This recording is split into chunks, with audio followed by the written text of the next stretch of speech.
1300 hours Pakistan Standard Time. Assalamu alaikum. This is Radio Pakistan. The news read by Asma Hafiz. First, the headlines. Pakistan has called for making UN Security Council more representative, democratic, transparent, effective and accountable to address the multiple challenges facing the world. The President has said that only those nations progress where institutions are established in true form. British Member Parliament has expressed concern about the human rights abuses in Indian illegally occupied Jammu and Kashmir. UN Secretary General has warned that no region is immune to climate disasters. And now the news in detail. Foreign Minister Makhdoom Shah Mahmood Qureshi has called for making UN Security Council more representative, democratic, transparent, effective and accountable to address the multiple challenges facing the world. He was speaking at the ministerial meeting of the Uniting for Consensus Group on UN Security Council reform on the sidelines of the General Assembly's 76th session in New York. He emphasized that the reform of the Security Council must be decided by consensus and should enhance the representation of all UN member states. He said that only an acceptable formula with an increase in the non-permanent members and rotation through democratic elections can provide more equitable representation for all states on the Security Council.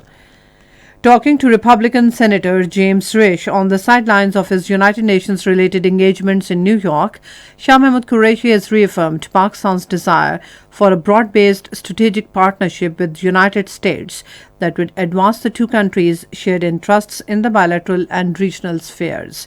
The Foreign Minister highlighted Pakistan's commitment to facilitating efforts for achieving an inclusive political settlement in Afghanistan. He stressed the importance of a stable and broad-based government in Afghanistan to ensure that Afghan territory is not exploited by transitional terrorist groups ever again.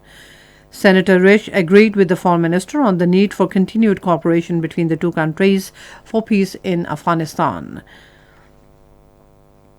President Dr. Arif Alvi has said that only those nations progress where institutions are established in true form. Addressing the graduation ceremony of the National Management course in Lahore today, he said that true education should be beneficial of all humans without any discrimination. Dr. Arif Alvi said a true education conveys to us that there is still a lot of knowledge to secure. He said that this is the age of easy access to information through use of latest modern technology. Minister of Information and Broadcasting Chaudhry Fawad Hussain says Prime Minister Imran Khan will again draw the attention of United Nations to the atrocities taking place in India. In a tweet today, he said after Kashmir, videos of security forces' atrocities on Muslims have surfaced from Assam. The minister also appreciated the role of British Members' Parliament in the debate about atrocities being committed by the Indian security forces in illegally occupied Jammu and Kashmir. Earlier in a tweet, British MP Rachel Hopkins has expressed concern about the human rights abuses in illegally occupied Jammu and Kashmir. She urged the British government to play its part in supporting peace and Kashmiris' right to self-determination. In Indian illegally occupied Jammu and Kashmir, all-party Surat Conference has appealed the people to observe complete strike tomorrow against Indian Prime Minister Narendra Modi's address to the United Nations General Assembly.